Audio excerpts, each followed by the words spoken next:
आज की क्लास हमारी मुख्य रूप से होने वाली है यूपी बीएड जो सेकंड ईयर में ज्ञान और पाठ्यक्रम से संबंधित विषय है उस पर हम आधारित ये क्लास होगी। उसमें टॉपिक होगा आपका करिकुलम और सिलेबस में अंतर। करिकुलम को जो हम पाठ्यक्रम या पाठ्यचर्या भी हिंदी में लिखा हुआ देखते हैं और सिलेबस को हम पाठ्य वस्तु लिखा हुआ देखते हैं।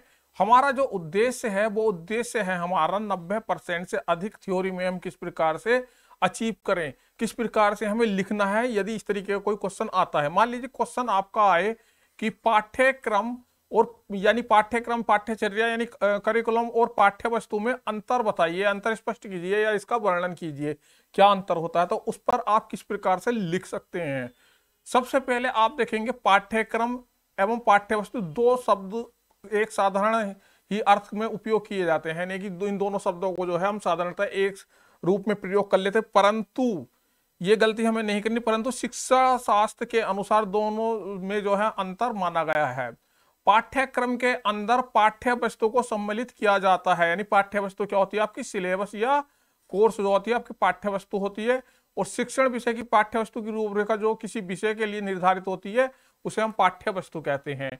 कहने का मतलब ये है आपका ये जो है मान लीजिए आपका पाठ्यक्रम है, पाठ्यक्रम हो गया ये सारा, ये आपका पाठ्यक्रम है, आपका पाठ्यक्रम यानी कि ये हो गया आपका करिकुलम हो गया सारा। और इसे ही हम पाठ्यचर्या भी बोल देते हैं, कहीं कहीं पर पाठ्यचर्या भी ये लिखा हुआ आता है। तो इस पाठ्यक्रम के अंतर्गत क्या होगा आपका बच्चे का मानसिक विकास, शारीरिक विकास, सामाजिक विकास, क्रियात्मक विकास, यानी कि उसके लिए खेल कूद का बंदोबस्त होना चाहिए, उसके लिए जो है सांस्कृतिक कार्यक्रम का आयोजन, एनसीसी, एनएसएस और स्काउट गाइड, इस तरीके का जो है सारा क्या हो गया पाठ्यक्रम यानी करिकुलम में आ गई ये सारी चीजें। तो आपका गणित हो गया, जैसे कि आपको गणित पढ़ाना है बच्चे को, विज्ञान पढ़ाना है आपको, इंग्लिश पढ़ानी है आपको, खेल कूद का जो सिलेबस लगाना है, तो ये सब चीजें क्या हो गई आपकी ये जो व्यापक चीज हो गई ये क्या हो गया आपका पाठ्यक्रम हुआ। अब इस पाठ्यक्रम में जो अलग अलग विषय हैं आपके, जैसे कि मान लीजिए गणित है, गणित को पढ़ाने के लिए क्या होगा गणित का सिलेबस होगा, यानी कि पाठ्य वस्तु होगी, पाठ्य वस्तु। और उस पाठ्य वस्तु को इंग्लिश में क्या कहते हैं हम सिलेबस कहते हैं, सिलेबस होगा। यानी कि गणित के अंदर हमें क्या पढ़ाना है, कितना पढ़ाना है, क्या किस यूनिट के बाद कौन सी यूनिट आनी है, तो वो क्या होगा सिलेबस होगा। तो पाठ्यक्रम एक व्यापक क्षेत्र होता है और पाठ्यक्रम का ही अंग होता है पाठ्य वस्तु, यानी सिलेबस जो है करिकुलम का एक छोटा अंग होता है। तो ये इसे समझेंगे, इसके बाद इसका अंतर को स्पष्ट करेंगे। अंतर स्पष्ट करने के लिए हमने देखिए यहाँ पर कॉलम बनाए हैं जो मुख्य मुख्य पॉइंट है आपके पाठ्यक्रम, पाठ्यचर्या और पाठ्य वस्तु यानी कि सिलेबस। तो इसमें क्या अंतर होता है, सबसे पहला अंतर आप देखेंगे विद्यालय में होने वाली समस्त क्रियाओं से संबंधित होने वाले शब्द को पाठ्यक्रम कहते हैं। यानी विद्यालय के अंदर जितनी भी समस्त क्रियाएं हैं, चाहे वो आपकी गणित शिक्षण की हो, विज्ञान शिक्षण की हो, हिंदी शिक्षण की हो, यानी कि किसी भी विषय का शिक्षण हो, खेल कूद हो, इसके अलावा कोई कार्यक्रम हो, कोई सांस्कृतिक कार्यक्रम हो, उसके अलावा आपकी कोई प्रतियोगिता हो, कोई परीक्षा हो, तो ये सब चीजें क्या हो गई आपकी पाठ्यक्रम के अंतर्गत आ गई। यानी कि पहले से ही निश्चित होगा कि इस कोर्स को करने के लिए, इस जो क्लास को करने के लिए पाठ्यक्रम में मतलब क्या क्या चीजें डाली जाएंगी बच्चे के विकास करने के लिए। शारीरिक विकास करने के लिए खेल कूद होगा, शारीरिक शिक्षा होगी, उसके अलावा जो उसका नैतिक विकास करना है उसके लिए एनसीसी होगी, उसके अलावा सामाजिक विकास करने के लिए जो सामाजिक सांस्कृतिक कार्यक्रम होंगे, आप विषय का विकास करने के लिए विषय लगे हुए होंगे, गणित, इंग्लिश, विज्ञान, जो भी उस समय की नीड होगी, तो वो क्या हो गया आपका पाठ्यक्रम हो गया। अब पाठ्य वस्तु क्या होती है, पाठ्य वस्तु में सिर्फ विशेष पाठ्य वस्तु ही होती है। जैसे कि अब मान लीजिए बहुत सारी चीजें हैं आपकी, इसमें आपका गणित है, विज्ञान है और इसके अलावा आपका खेल कूद है, शारीरिक शिक्षा है, लेकिन यहाँ क्या होगा गणित का क्या होगा इसके अंदर जब जो गणित पढ़ाएंगे उसके अंदर जो आपका जो डिजाइन होगा, ये जो इकाई होंगी, जो यूनिट होंगी जिनसे वो मिलकर बनेगा वो बोला जाएगा आपका सिलेबस, यानी गणित का सिलेबस। उस गणित के अंदर जो पढ़ाया जाएगा उसे बोलेंगे पाठ्य वस्तु या सिलेबस। तो पाठ्य वस्तु में सिर्फ एक विशेष पाठ्य वस्तु ही होती है, यानी जो पाठ्य वस्तु है उसमें सिर्फ उसी भी चीज का जिक्र होता है जिसकी वो पाठ्य वस्तु है। गणित की होगी तो गणित के बारे में उसमें लिखा होगा कि ये गणित में पढ़ाना है, इंग्लिश होगी तो ये करना है, या खेल होगा तो ये करना है, और ये सब सारी चीजें मिल जाती है, वो होता है पाठ्यक्रम। अब आपका अगला अंतर आता है, पाठ्यक्रम बालक के संपूर्ण व्यक्तित्व के चहुमुखी विकास से संबंधित होता है। यानी कि पाठ्यक्रम का क्या हिसाब है कि बालक का चहुमुखी विकास करना है, बालक का जो पर्सनैलिटी है उसे चहुमुखी डेवलपमेंट करना है। यानी कि उसका जो है शारीरिक, मानसिक, सामाजिक, नैतिक, चारित्रिक, तार्किक, यानी कि हर एंगल से उसका विकास करना जो है पाठ्यक्रम का जो है मुख्य उद्देश्य होता है। और पाठ्य वस्तु जो है मात्र विषय से संबंधित विकास पर आधारित होती है। अब पाठ्य वस्तु क्या है, जो गणित की पाठ्य वस्तु होगी तो वो गणित का विकास के लिए होगी, जो इंग्लिश की पाठ्य वस्तु होगी वो इंग्लिश के लिए विकास के लिए होगी, जो खेल कूद की पाठ्य वस्तु होगी या शारीरिक शिक्षा की पाठ्य वस्तु होगी वो शारीरिक विकास का विकास करेगी। और जो आपकी सामाजिक या आपकी नैतिक पाठ्य वस्तु होगी वो आपकी नैतिकता का विकास करेगी। तो वो अलग अलग पाठ्य वस्तु विषय के हिसाब से होते। कहने का मतलब यह है कि इसमें आपके संपूर्ण विषय जो भी आप पढ़ा रहे हैं पूरी क्लास में उनका विकास होगा सभी पक्षों का। इसमें जिस विषय की पाठ्य वस्तु है केवल उसी का विकास होगा। मान लीजिए यहाँ हिंदी, इंग्लिश, गणित, विज्ञान सब चीजें, लेकिन यहाँ पर हम क्या है कि विज्ञान की पाठ्य वस्तु जो है केवल विज्ञान का ही विकास करेगी।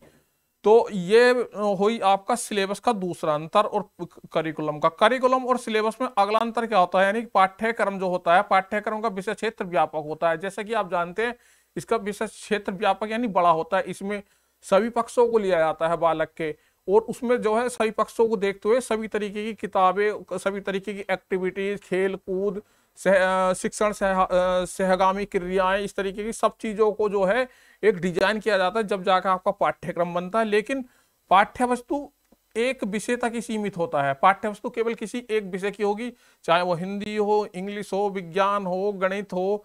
तो आपके किसी एक विषय की जो होगी पाठ्य वस्तु होगी, ना कि वो सारे विषयों की पाठ्य वस्तु होगी। तो पाठ्य वस्तु केवल एक विषय की होगी, और पाठ्यक्रम जो होगा सभी चीजों को इन्वॉल्व करके बनाया जाएगा जो भी बालक के विकास के लिए जरूरी है या उस कोर्स के लिए जरूरी है।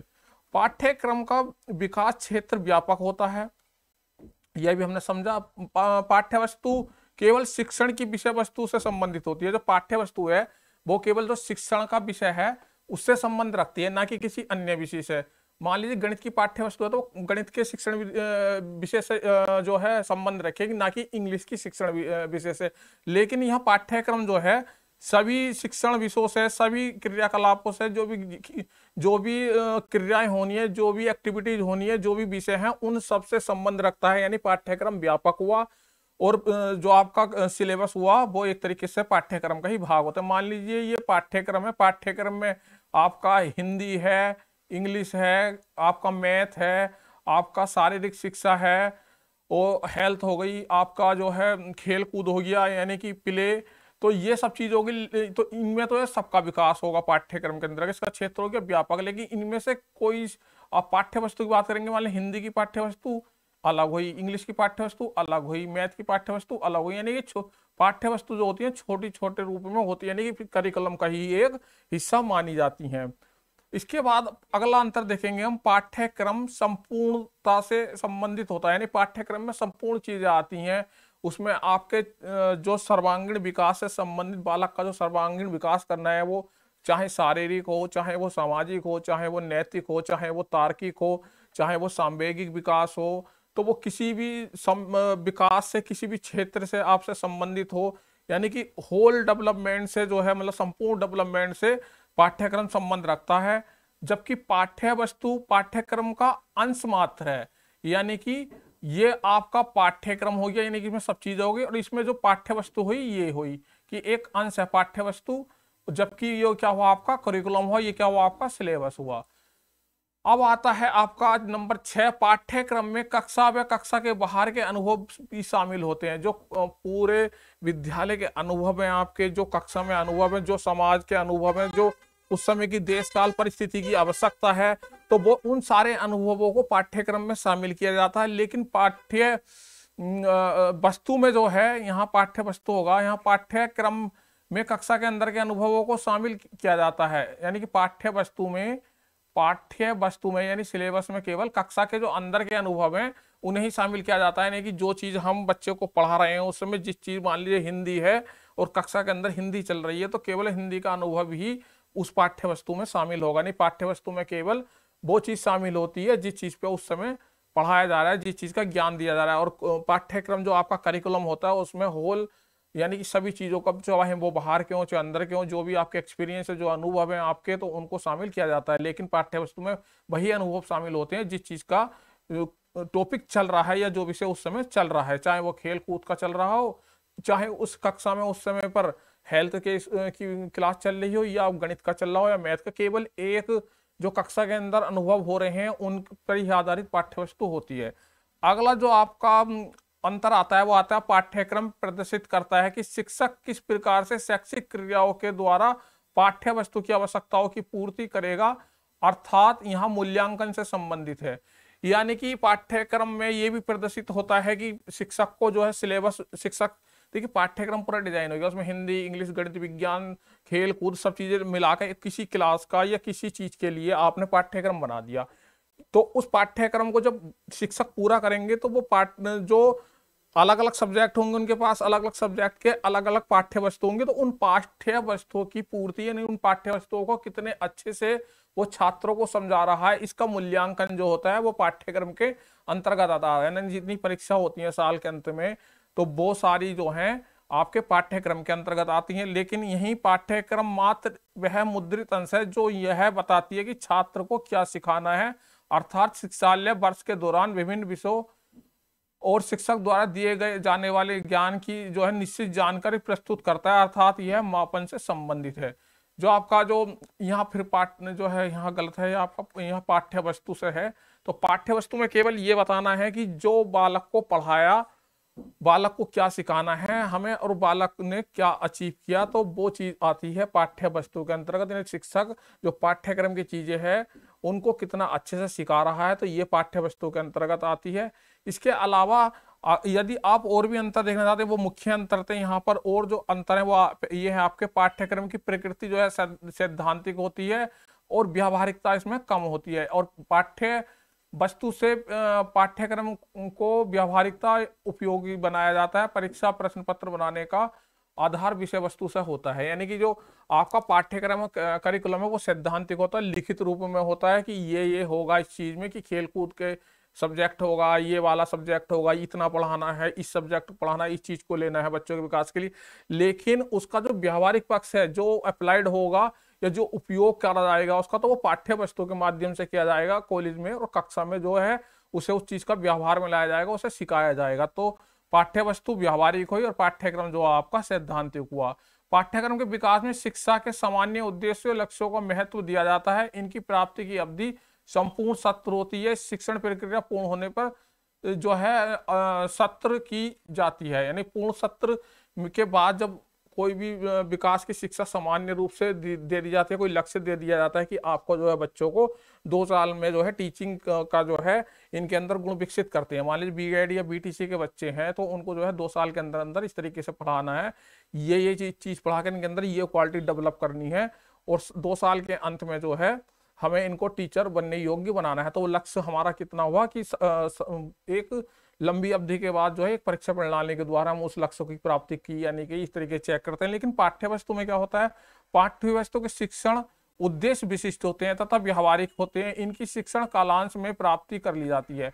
यानी कि पाठ्यक्रम तो एक संपूर्ण सिलेबस हो गया, मतलब पाठ्यक्रम एक पूरा करिकुलम जो आपका हो गया कि वो साल के अंत में ये चीजें सिखाकर इन्हें जो है हमें ट्रेन करना है। लेकिन पाठ्य वस्तु क्या हुआ, जो उस दिन हमें सिखाना है। मान लीजिए क्लास में आज हमें सिखाने हैं प्रस्तावना कौशल, बच्चों को सिखाना है, प्रस्तावना क्वेश्चन किस प्रकार से होते हैं ये सिखाना है।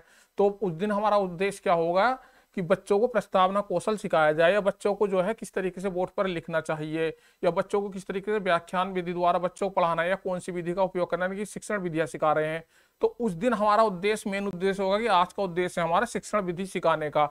अब कालांश के अंदर ही अंदर उसे चेक कर लेंगे कि बच्चे ने वो शिक्षण विधि सीखी या नहीं सीखी, यानी कि इसका मूल्यांकन हाथ के हाथ कर लिया जाता है। पाठ्यक्रम में विद्यालय प्रबंध की प्रणाली पर पाठ्यक्रम विचार करके व्यवस्थित की जाती है। विद्यालय परिसर में पाठ्यक्रमों के अनुरूप होती है, और पाठ्य वस्तु विशिष्ट कारणों से कक्षा शिक्षण विधियों, प्रविधियों तथा सूत्रों का निर्धारण करके क्रियान्वयन प्रस्तुत तथा प्रदर्शन किया जाता है। तो ये पाठ्यचर्या और पाठ्यक्रम में मुख्य अंतर हैं। आप यहाँ से लॉन्ग क्वेश्चन के लिए ले सकते हैं, इसका स्क्रीनशॉट लेंगे आप, और इसके अलावा जो है इसका भी स्क्रीनशॉट लेंगे। नहीं कि पाठ्यक्रम के विकास की प्रक्रिया समाज से भावी नागरिक तैयार करने के लिए की जाती है। सामाजिक परिवर्तन के अनुरूप पाठ्यक्रम का विकास किया जाता है। पाठ्य वस्तु की रूपरेखा पाठ्यक्रम के अनुरूप तैयार की जाती है। मतलब जो पाठ्य वस्तु की रूपरेखा वो किसके अनुरूप, सिलेबस जो हमारा डिजाइन किया जाता है, जो हमारा करिकुलम बनाया है कि आपको ये चीज करके देनी है। हमें किस तरीके से हमने करिकुलम डिजाइन कर दिया कि हमें जो बच्चों को कंप्यूटर का ज्ञान भी देना है, हमें ये भी करना है, बच्चों के अंदर जो है टेक्निकल ज्ञान भी हो, बच्चों के अंदर जो खेल कूद की भी हो। तो इस तरीके का हमने करिकुलम तैयार कर दिया। हमने जो है पाठ्यक्रम तो तैयार कर दिया, लेकिन उस पाठ्यक्रम की जो उसे हमें अप्लाई करना है, तो उसके लिए जो क्या करते हैं, पाठ्य वस्तु की रूपरेखा जो तैयार करते हैं हम, वो करिकुलम के अनुसार करेंगे। सिलेबस जब डिजाइन करेंगे तो वो सिलेबस जो है हमारा करिकुलम के अकॉर्डिंग होगा। तो आप समझ गए होंगे यहाँ पर कि करिकुलम और सिलेबस में क्या अंतर होता है। तो एक बार फिर से इसका क्या निष्कर्ष निकलता है वो समझते हैं। यहाँ पर पाठ्य वस्तु यानी कि सिलेबस और पाठ्यक्रम यानी कि करिकुलम का ही एक भाग होता है। यानी कि जो करिकुलम है आपका वो क्या हुआ, एक ब्रॉड क्षेत्र हुआ, और सिलेबस क्या हुआ, उसका एक अंग हुआ। पाठ्यक्रम शब्द का प्रयोग व्यापक रूप में किया जाता है, जबकि पाठ्य वस्तु शब्द का प्रयोग संकुचित रूप में किया जाता है। जहां पाठ्यक्रम का आधार समाज और विद्यालय प्रशासन होता है, वहीं पाठ्य वस्तु का आधार शिक्षण के दौरान पढ़ाए जाने वाली विषय वस्तु होती है। यानी पाठ्यक्रम तैयार किया जाता है, समाज की क्या जरूरतें हैं, टीचर वर्तमान समय में हम टीचरों के लिए किस तरीके से प्रशिक्षण दें, टीचरों के अंदर क्या क्या क्वालिटी होनी चाहिए। मान ली बीएड का पाठ्यक्रम हमने तैयार किया, बीएड का करिकुलम हमने तैयार किया, तो टीचर के अंदर जो टेक्निकल ज्ञान भी होना चाहिए, टीचर को कंप्यूटर का ज्ञान भी होना चाहिए, टीचर को शिक्षण विधियां भी आनी चाहिए, टीचर के अंदर एक दार्शनिकता भी होनी चाहिए, उसके लिए फिलोसफी डाल दी। टीचर के अंदर जो है साइकोलॉजी भी होनी चाहिए, जिससे बच्चे की साइकोलॉजी समझ सके, बच्चे की रुचि अभिरुचियों का ध्यान हो, तो उसके लिए साइकोलॉजी भी डाल दी, यानी कि मनोविज्ञान भी डाल दिया। सामाजिकता का ज्ञान करने की, सामाजिकता विकसित करने के लिए, समाज की जो कमियां हैं, समाज की जो जरूरतें हैं, उसके लिए सामाजिक उपागम डाल दिए उसमें। उसके अलावा जो टीचर के जो भी प्रशिक्षण है, टीचर की जो टीचिंग शिक्षण का जो इतिहास है कि किस तरीके से कौन से आयोग ने क्या कहा, क्या चीज की जरूरत है, या वर्तमान में नई शिक्षा नीति हमारी क्या कहती है, तो उस तरीके से हमने वो भी सिलेबस में रख दी, यानी कि करिकुलम में रख दी। तो इन सब चीजों को मिलाकर ब्रॉड क्षेत्र को कि हमें ऐसा अध्यापक तैयार करना है कि वो इस समय के वर्तमान युग के लिए कि वो मतलब कि हर चीज में निपुण हो, वो अपने विषय का ज्ञाता हो, पढ़ाने के लिए उसे सब टेक्निक आती हो, उसके पास दार्शनिक सोच हो, उसके पास साइकोलॉजी सोच हो, उसके पास टेक्निकल ज्ञान हो, उसके पास जो है विभिन्न रूप के कौशल हो। तो उन सबको विकसित करने के लिए करिकुलम बनाया कि जो करिकुलम में जो है आपका साइकोलॉजी भी रखेंगे, मनोविज्ञान भी रखेंगे, सामाजिकता भी रखेंगे, नैतिकता भी रखेंगे, हिंदी का ज्ञान भी रखेंगे, गणित का ज्ञान भी रखेंगे कि कौन सा विषय कैसे पढ़ाना है, यानी कि शिक्षण अधिगम भी रखेंगे, किस तरीके से शिक्षण अधिगम करवाना है। तो ये सब चीजें हमने पाठ्यक्रम में डिसाइड कर ली। लेकिन उसके बाद जो उसे जब हम पढ़ाएंगे एक एक करके, मान ली साइकोलॉजी पढ़ा रहे हैं बीएड क्लास में, तो साइकोलॉजी को पढ़ाने के लिए उस पाठ्यक्रम को पूरा करने के लिए उसे टीचर को जो है साइकोलॉजी का ज्ञान जो देंगे हम, वो पाठ्य वस्तु के अनुसार देंगे, नहीं सिलेबस के अकॉर्डिंग देंगे। तो साइकोलॉजी का एक सिलेबस डिजाइन होगा कि इस तरीके से ये चीज पढ़ानी है। आपको जो जो शिक्षण में है आपको ये चीज पढ़ानी है। तो ये क्या हुए, सब सिलेबस हुए, ये सिलेबस हुए हर विषय के कि क्या क्या चीज डिजाइन की है, क्या क्या चीज पढ़ानी है, कितना इन्हें पढ़ाना है, जिससे कि हमारे जो सारे लक्ष्य हैं वो पूरे हो सके, सब तरीके के इनके अंदर गुण आ सके। और ये सब चीजें छोटे छोटे सिलेबस से मिलकर जो बनता है, सबसे ये बनता है करिकुलम, यानी कि आपका पाठ्यक्रम। तो पाठ्यक्रम का छोटा हिस्सा होता है सिलेबस। तो आज सिलेबस और पाठ्यक्रम में आप अंतर समझ गए होंगे। आज के लिए इतना ही, धन्यवाद, नमस्कार।